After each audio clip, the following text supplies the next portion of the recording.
Hello, and welcome back to Just Say It, the podcast that helps you speak English for real-life situations.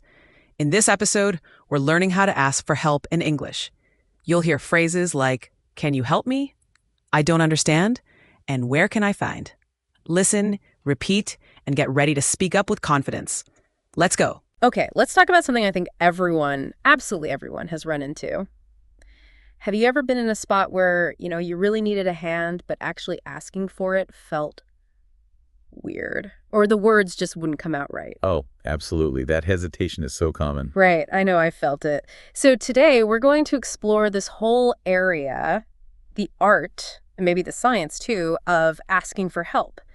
And it's not just about finding the perfect phrase, though we will definitely get into some really useful ones. Yeah, the practical side is key. But it's also about understanding the deeper stuff going on, the human dynamics behind it all. Exactly. And we've looked at a whole range of things here, practical language guides, some really insightful cultural research, real-life examples. Yeah, a good mix. To figure out why this simple act feels so complicated sometimes. So what's the goal for you listening? Well, I think what's fascinating, first off, is just how much is packed into asking for help. It seems so straightforward, but it's not. So our mission really is twofold. One, we want to equip you with some solid English phrases you can actually use in different situations. Build that confidence. Okay, the practical tools. Yes. And second, maybe more importantly, we want to unpack why it can feel so difficult and, crucially, why that feeling is often based on a misunderstanding. A misunderstanding. Okay, I'm intrigued. Yeah. So let's get into that. Where does the difficulty usually come from? Why is it so hard? Well, this is where it gets really interesting, I think. Yeah. That common feeling you mentioned, the idea that asking is a burden or it makes you look, less capable. Yeah, weak maybe, or you're... Exactly. That feeling is incredibly common. But the research, it really challenges that. How so? There's some great work by researchers like Maria Smuda-Durek, and she built on this 2022 study by Zhao and Epley. And what they found is pretty surprising. Okay. We consistently, significantly underestimate how good other people feel after they help someone. Wait, really? So the person helping feels good about it? Yeah, often really good. That friend you're worried about bothering, they probably get a genuine positive boost from lending you a hand. The research puts it quite simply. We are social beings and feel good after helping others. Huh. So that fear of imposing is mostly in our heads. It seems largely misplaced, yes.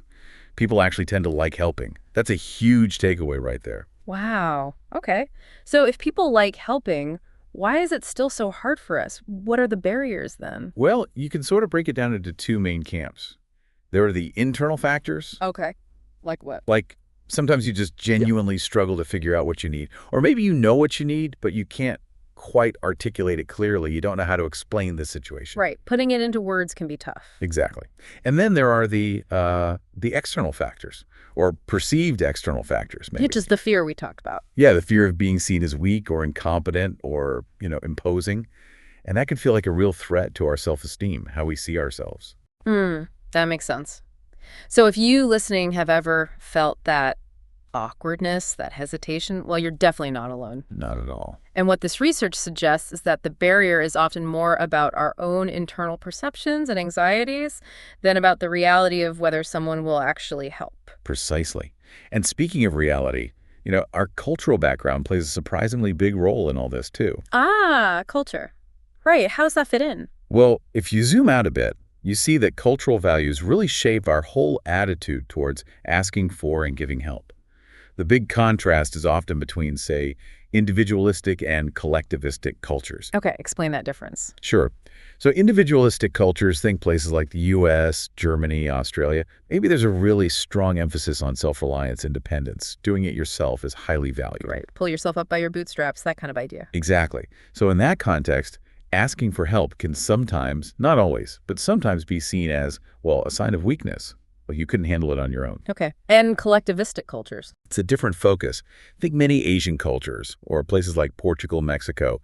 The emphasis there is much more on the group, the community, the interconnectedness. Independence, yeah. Right. Building and maintaining strong relationships is key. And in these cultures, asking for help isn't necessarily weakness. It can actually be seen as a sign of strength or self-awareness. Yeah. It's a way to build those social bonds. Interesting. So it's viewed more positively. Generally, yes. Yeah. And research backs this up. Dr. Chiyu Chu found that people from collectivistic backgrounds are often more likely to seek help, especially from people they're close to. Oh, okay. And another fascinating study, this one by Dr. Hazel Rose Marcus, compared Japanese and American responses. Now, in non-emergencies with strangers, Americans from the individualistic culture might jump in more readily. Right. But, and this is key, when the need is made really clear, or when help is specifically asked for, the Japanese participants from the collectivistic culture help just as much, sometimes even more. Huh. So what does that tell us? What's the takeaway for someone listening? Well, I think it highlights that while your cultural upbringing definitely shapes your comfort level, maybe your default setting around asking for help, that fundamental human desire to help and to connect through helping, it's often still there under the surface. It just might need to be activated differently, maybe more explicitly in some context. So culture influences the how, but the willingness might be more universal once the need is clear. That seems to be a fair way to put it, yeah. Okay, so we've talked about the psychological hurdles, the cultural nuances, which is all fascinating background. But let's get really practical now. Right, the actual words. Exactly. What do you actually say when you need help? Let's walk through some useful English phrases. Okay. Let's start simple. Please? Where do we begin? Well, a really common sort of neutral starting point is just, can you? Okay. Like, can you pass the salt? Exactly. Can you give me that pen? Can you turn off the fan? Yeah. It's direct, everyday, totally fine for simple requests. Got it. What if you want to be a little more polite? Then you can soften it slightly with, could you? Ah, okay. So could you is a bit more formal. Generally perceived that way, yes. A little more polite. So maybe in an office setting, could you send me the project files? Sounds good. Right, makes sense. And if you want to ramp up the politeness even more, especially if it's a bigger ask or maybe a slightly more formal situation, you can use would you mind, followed by the ing form of the verb. Oh, right. Like, would you mind explaining that again? Perfect. Or would you mind closing the door? It's very respectful. Okay, good one. Now, what about when you need someone to actually teach you something or show you how? Like, you don't know the process. Right. For that, can you show me how to is excellent. Example. Can you show me how to use this software? Or can you show me how to fix this? Okay. And similar to that is how do I protect? Yes, exactly. Very useful for asking for instructions or directions.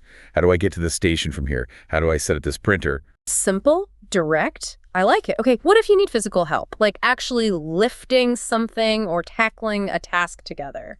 Needing a hand. Literally sometimes. For that, could you give me a hand with is a fantastic phrase. And that works for non-physical things too.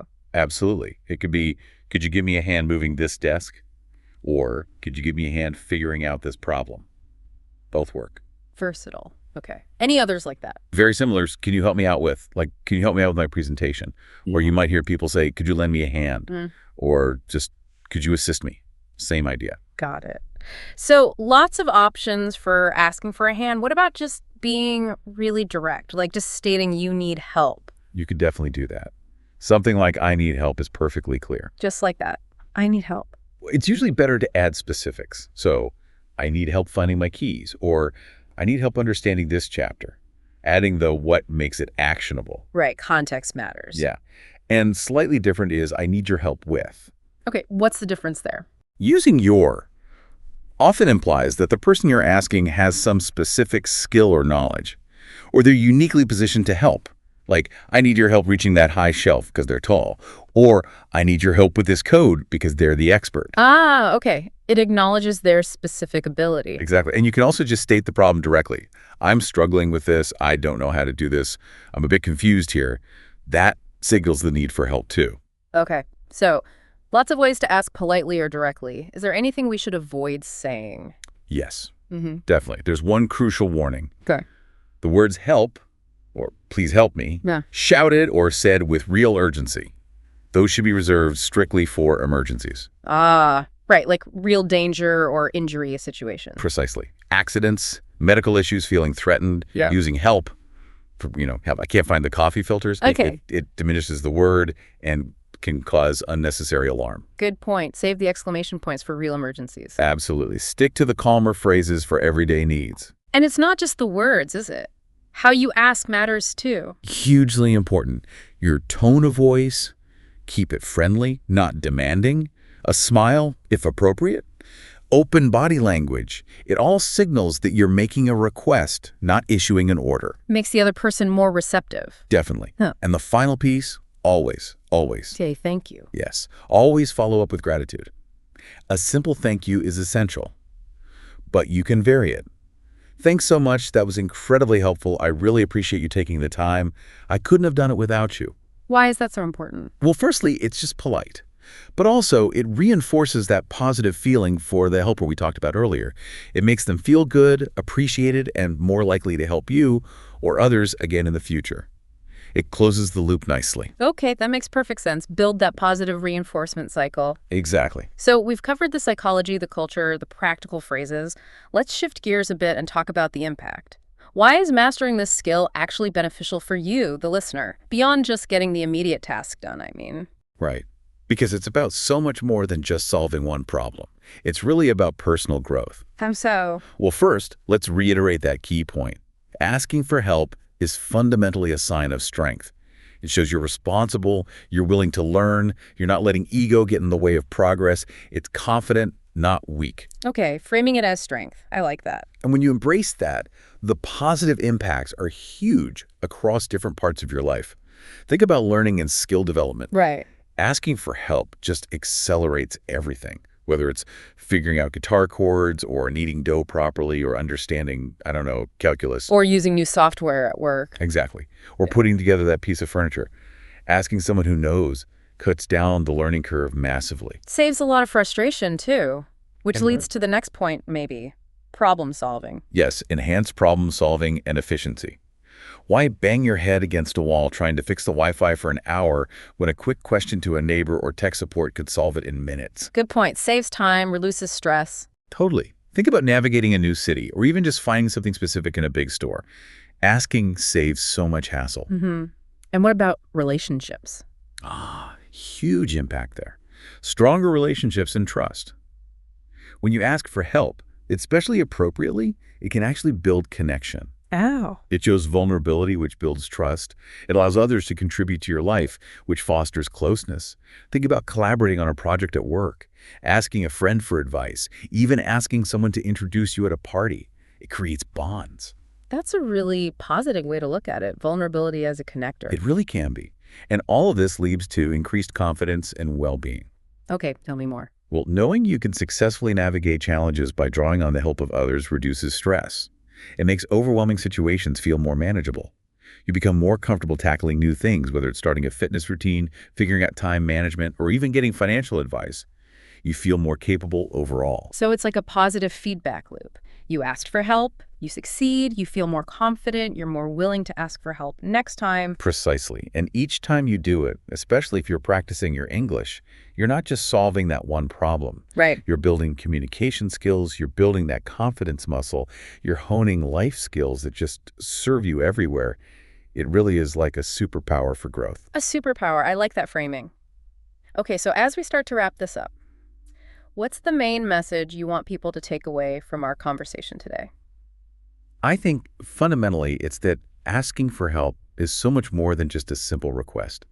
It's actually a really powerful tool for connection, for learning, and for, well, genuine personal growth. Yeah, moving beyond seeing it as a weakness. Absolutely. And remembering that surprising insight from the research we discussed. That people actually like to help. Yes, most people genuinely want to help, and they get real satisfaction from it.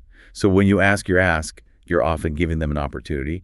They welcome a chance to feel helpful, connected, and good about themselves. That really flips the script on the whole burden idea, doesn't it? It really does. So here's a final thought for you to ponder as you go about your day. The next time you feel stuck or unsure or just need a bit of assistance, remember that surprising power you actually hold in just reaching out. What's one small step, maybe even a tiny one, you could take soon to ask for the help you need?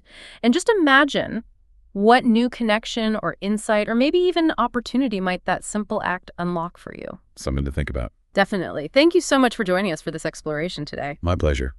Nice work. Now you know how to ask for help politely and clearly in English, whether you're in a store, on the street, or facing a small emergency. Subscribe for more practical English tips and comment below.